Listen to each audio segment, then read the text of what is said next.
Most people run when life gets painful. They numb themselves with distractions. They pretend it's not happening. They look for an exit, a shortcut, anything to avoid the uncomfortable truth that suffering has found them. But I say to you today, don't run. Don't escape. That pain you feel, that storm in your chest, that heaviness in your soul, it's not here to destroy you.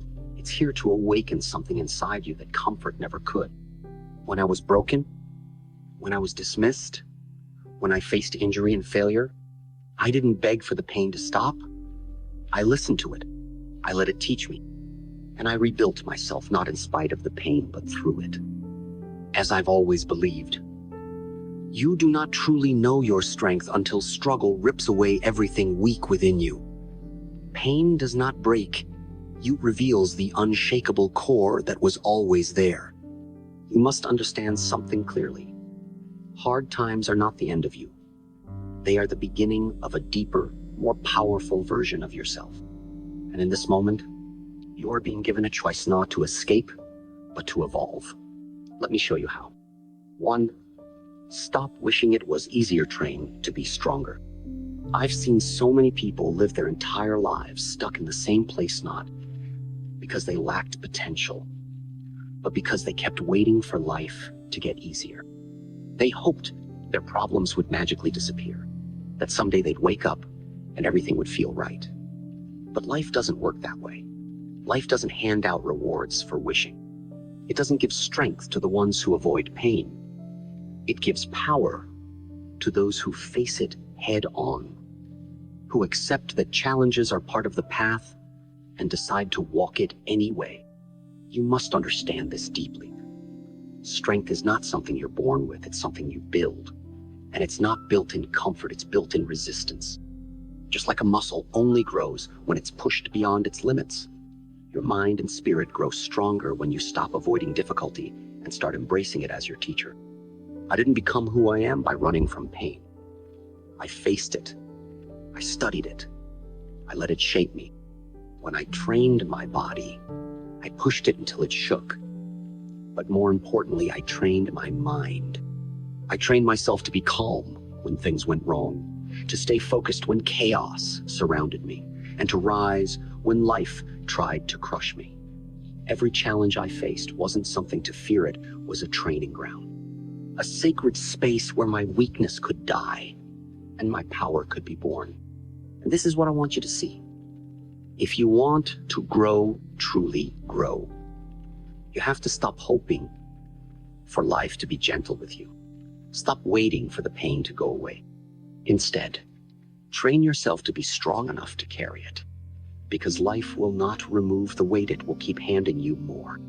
But if you learn how to carry it with strength, with clarity, and with discipline, that weight will no longer crush you. It will build you.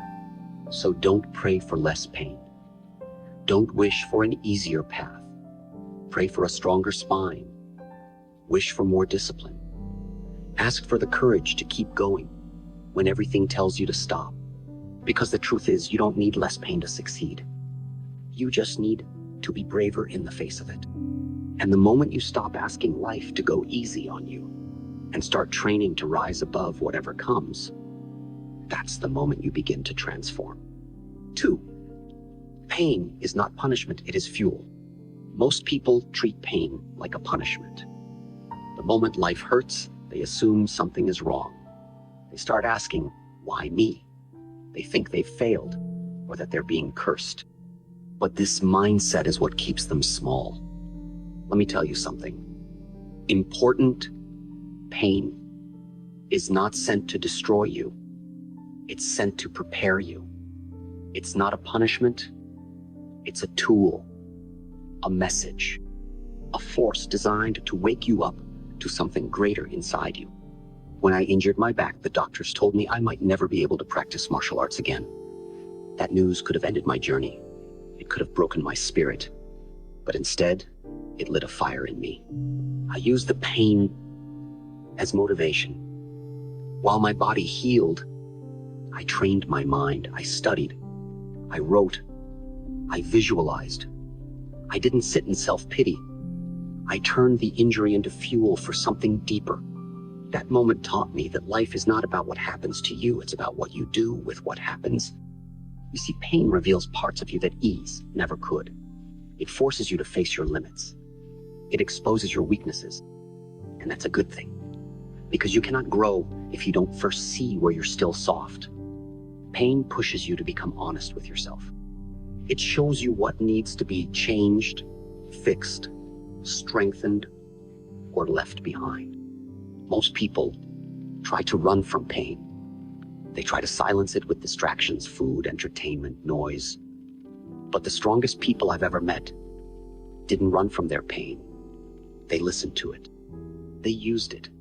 They let it become the fuel that pushed them forward when motivation ran out. And that's the mindset I want you to carry. If you're going through pain right now, don't waste it. Don't numb it. Ask yourself, what is this pain trying to teach me? What part of me is being asked to grow stronger? What area of my life is being reshaped by this struggle? Because the truth is, your pain has the power to become your purpose. If you use it right, it can become the exact reason you rise.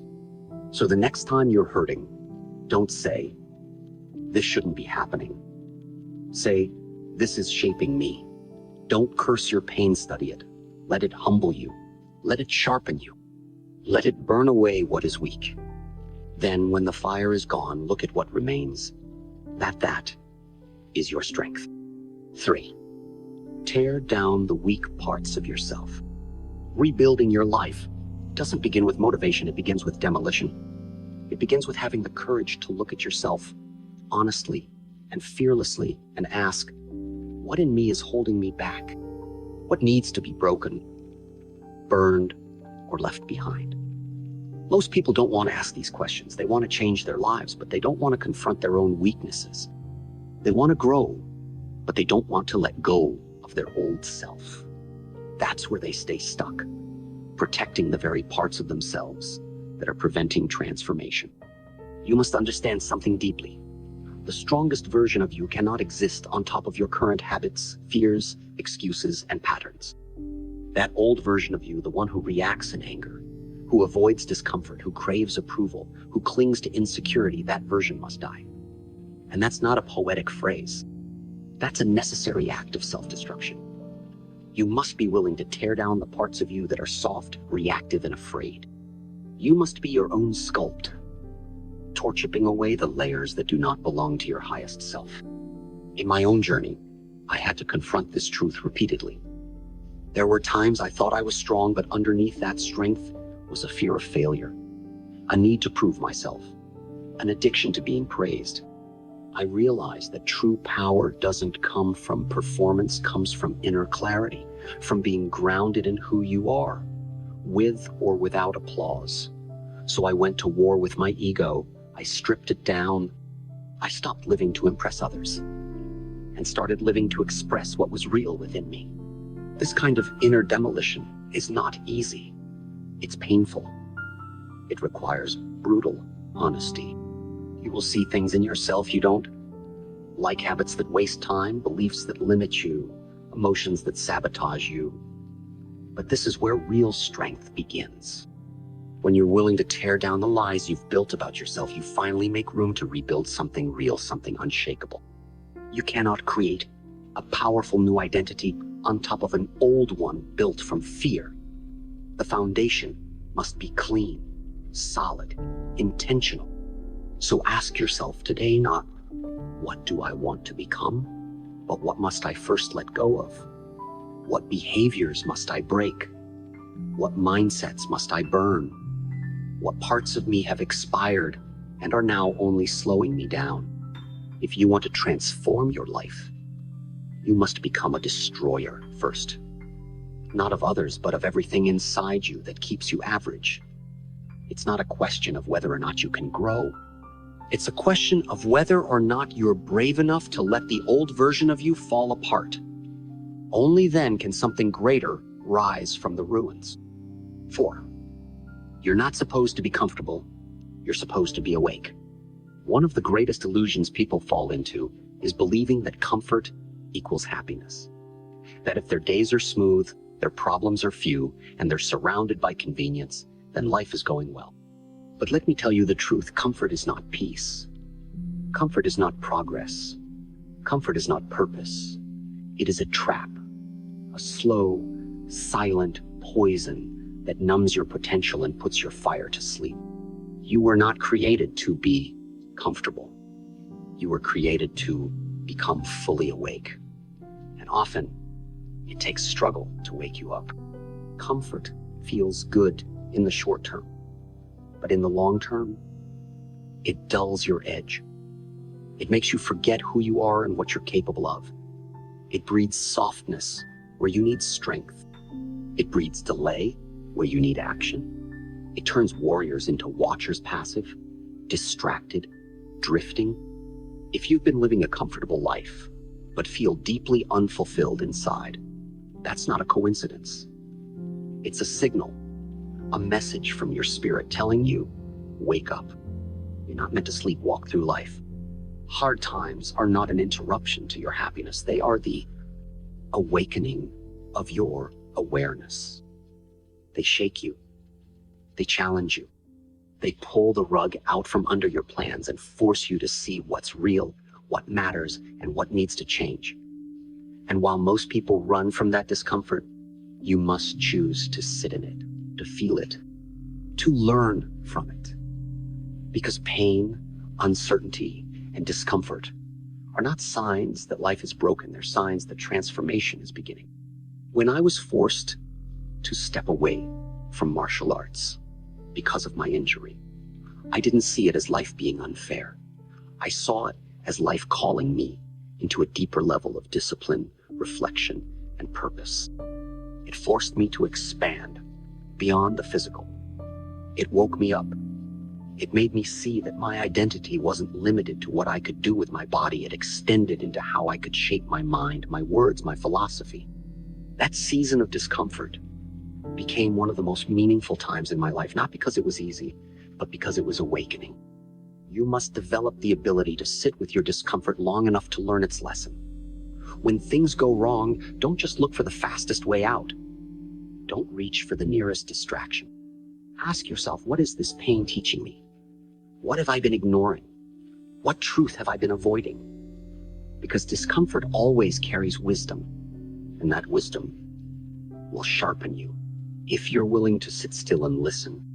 Most people waste the hardest moments of their lives because they're so focused on escaping them. They drown themselves in noise, in blame, and excuses. But if you want to evolve, you must stop asking life to be soft and start training yourself to be strong. You must understand that your purpose is not to stay safe, it's to stay awake. Awake to your flaws, awake to your growth, awake to your power.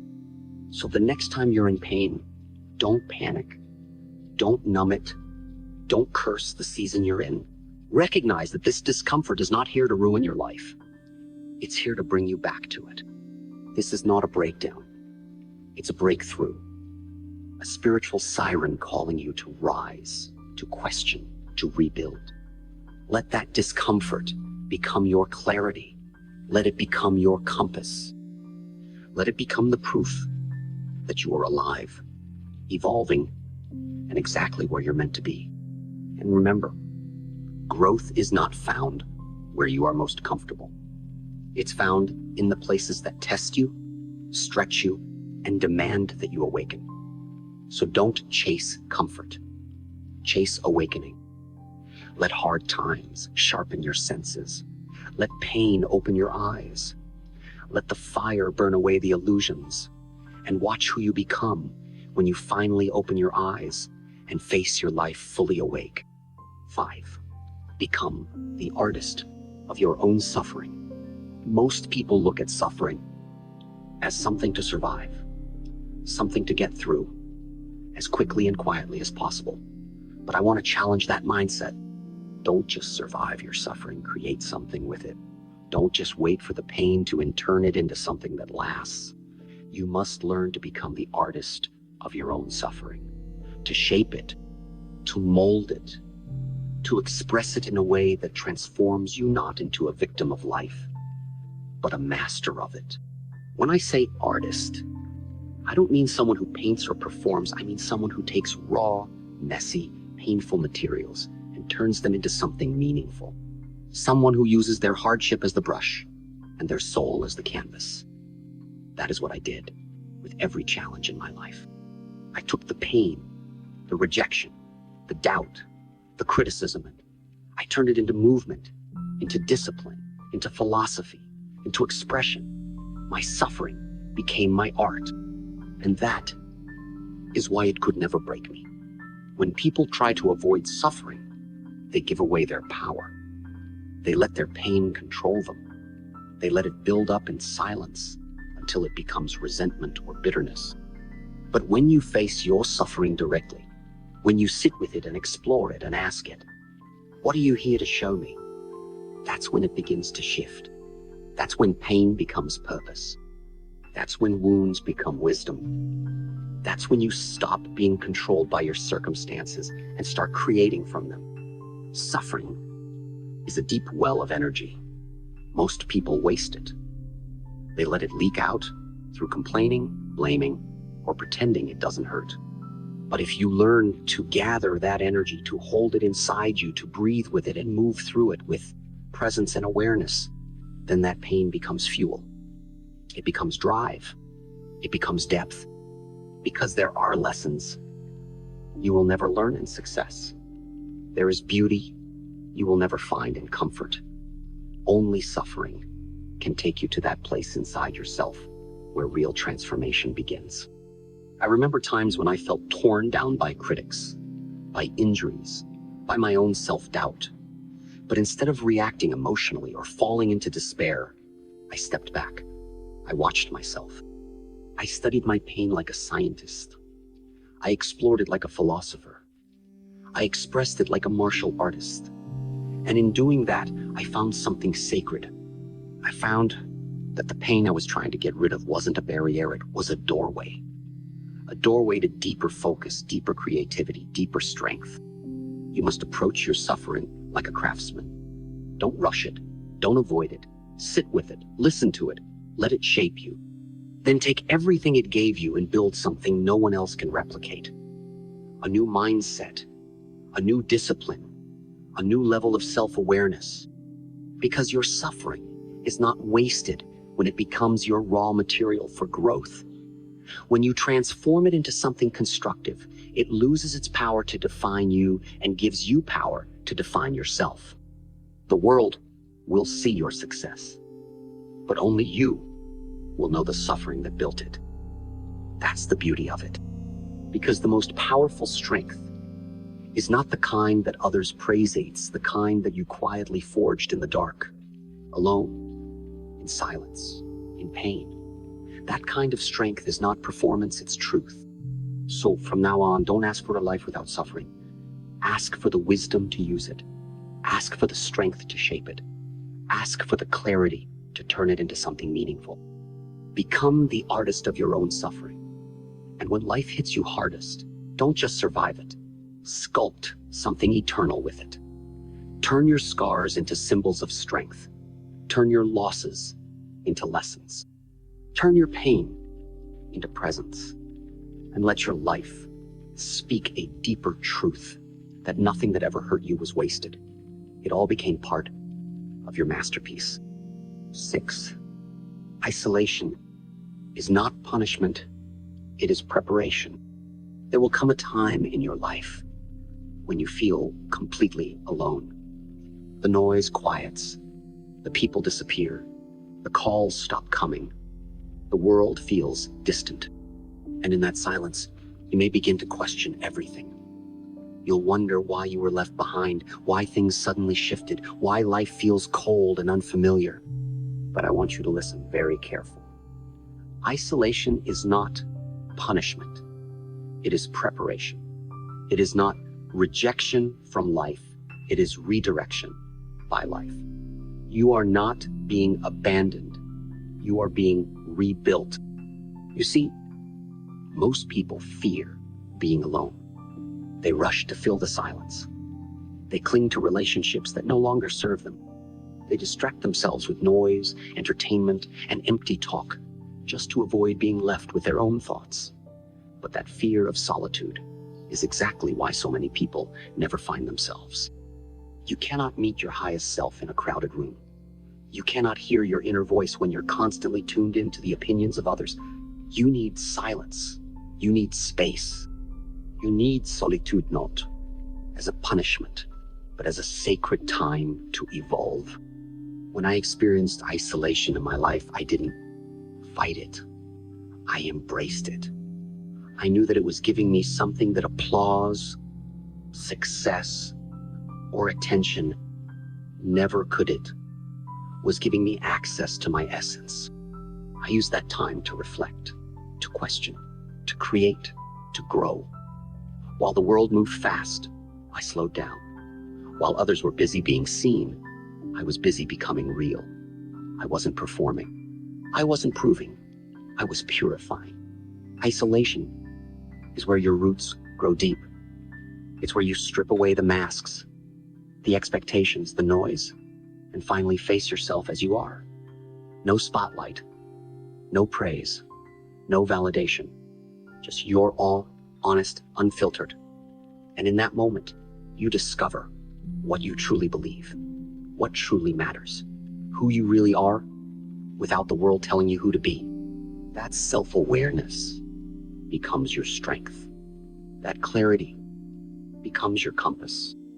You must stop thinking that being alone means being broken. Some of the greatest transformations in history happened in silence. The warrior trains alone long before he steps into the arena. The thinker explores his ideas in solitude before he shares them with the world. The phoenix burns quietly in its ashes before it rises.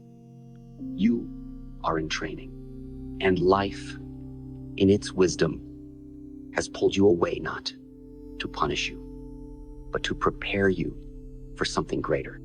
This is the season where your distractions are stripped away so you can finally build focus. This is the chapter where your dependence on others is removed so you can finally build independence. This is the moment where you learn to stand on your own, not with pride, but with presence. And that presence will carry you when applause fades. That presence will guide you when everyone else is confused. That presence will protect you when life throws its next challenge. So don't waste your isolation by trying to escape it. Use it. Make it your sanctuary. Let it become your forge. Study, train, heal, read, reflect, break bad habits, develop new routines, build the mind, the body, and the soul that will be ready for the life you're about to live. You are not waiting, you are preparing, you are not lost, you are aligning, you are not stuck, you are becoming still so you can move forward with power. And when the time is right, when the silence has served its purpose, when your preparation is complete, you will return. But not as the same person. You will walk back into the world with a strength no one can explain, with a peace no one can shake, with a fire no one can put out. Because you didn't just survive isolation, you used it. You didn't crumble, you climbed.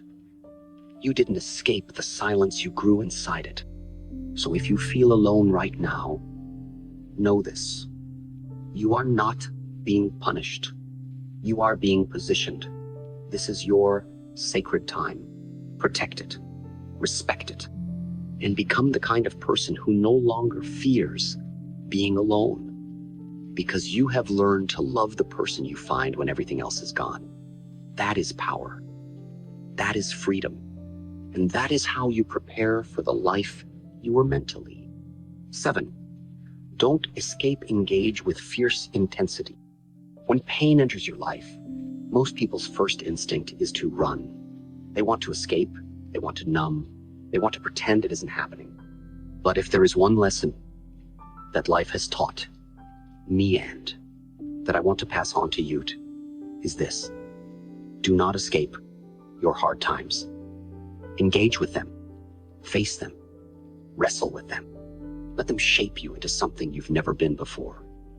Because the people who run from their pain never outrun it. It follows them. It grows. It hides. In their decisions, in their relationships, in their silence. But the ones who face it, they rise. They evolve. They become unbreakable. Engagement is not about pretending you're okay.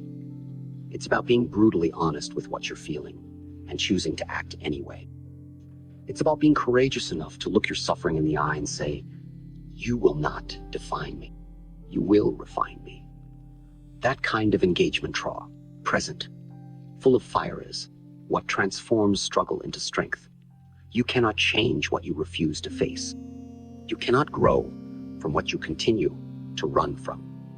Real power begins the moment you stop avoiding your reality and start taking responsibility for what you will do with it. When I faced deep challenges in my life, injuries, rejection, self-doubt, I didn't hide. I leaned in. I asked myself what this moment was trying to reveal in me. Not in others, not in the world, but in me. I believed then, and I believe now, that the pain is not the enemy. The real enemy is avoidance. Because when you avoid the battle, you forfeit the breakthrough. Every hardship has within it a hidden lesson, but you can only unlock it if you stop resisting the moment and engage with total awareness. To engage means to stop living on autopilot, to stop blaming, complaining, numbing, or waiting. It means you stop being a victim of your situation and start becoming a sculptor of your response. You say, "This is hard, but I'm here. This hurts, but I'm staying. I don't know the way forward, but I will take the next step anyway." And that simple act of showing up, again and again, with full presence, that is where transformation begins. Understand something deeply. Growth is not comfortable. It is not clean. It is messy, uncertain, and painful, but it is real. And when you engage fully with your suffering, when you ask it questions, learn from it, and act anyway, you become more than someone who endured. You become someone who is reborn, because you didn't wait for life to get easier. You got stronger. You didn't hope for the pain to stop. You used it as fuel. You didn't wait for someone to save you. You stood up and saved yourself. Most people wait. They wait for motivation. They wait for the perfect moment. They wait until the pain goes away. And in that waiting, they lose years. They lose potential. They lose themselves. Don't be one of them. Don't wait for life to calm down. Engage with it while it's messy, while it's painful, while it's uncertain. Engage with it while your hands are shaking and your heart is heavy, because that is where the strongest version of you is waiting to be born. Every single scar, every doubt, every fear, don't let them stop you. Use them, shape them. Let them become the evidence of how far you've come. Let them become the reason you continue. When you engage with your life fully, even when it hurts, you build a kind of power no one can steal. A strength that doesn't need applause. A peace that doesn't depend on circumstances. A fire that cannot be put out by temporary pain. So today, right now, I challenge you. Stop escaping. Stop looking for the exit. Stand still. Feel everything, and then step forward. Not perfectly, not fearlessly, but intentionally, powerfully, with presence. Because when you stop trying to escape your life and start engaging with it fiercely and fully, you will finally realize that your pain was never here to destroy you. It was here to introduce you to the warrior within. And once you meet that version of yourself, there is no going back. Hard times were never your enemy. Pain was never here to break you. And struggle was never the end of the road. All of it, the silence, the setbacks, the suffering, it was part of your transformation. Life doesn't choose the easy path for those it wants to awaken. It chooses fire. It chooses pressure. It chooses pain not to crush you, but to carve you into something unshakable. The world will tell you to run from difficulty, to numb yourself, to find distractions, to chase comfort, and stay safe. But I am telling you the opposite to run, into the storm. Stand inside the fire. Let it melt away the weakness. Let it destroy every false identity you've clung to. And watch what's left when everything you thought you needed is gone. What's left is real. What's left is you. Not the version shaped by society. Not the one shaped by fear. The version shaped by truth, by strength, by choice. You are not weak because you feel pain. You are powerful because you endure it. You are not broken because life hurts. You are reborn through it. And every time you wanted to give up but didn't, every time you stood when it was easier to fall, every time you faced yourself honestly and chose growth instead of comfort, you were becoming someone the old you couldn't even imagine. So don't curse your struggle. Don't escape your pain. Use it. Study it. Master it. Because the strength you admire in others, that calm, that clarity, that unshakable presence, it was not born in peace. It was forged in the same fire you're standing in now. Be like waterable to adapt, but impossible to destroy. Be like the flaminant, afraid to burn, but wise enough to rise. Be like yourself, no longer running, no longer hiding, but rebuilding with fierce focus and inner stillness. This is your time, not to escape, but to evolve, not to be rescued, but to remember your power. And once you rise from these hard times, not as a survivor, but as a sculptor of your soul, you will finally understand. Life never broke you. It simply revealed the warrior you are always meant to be.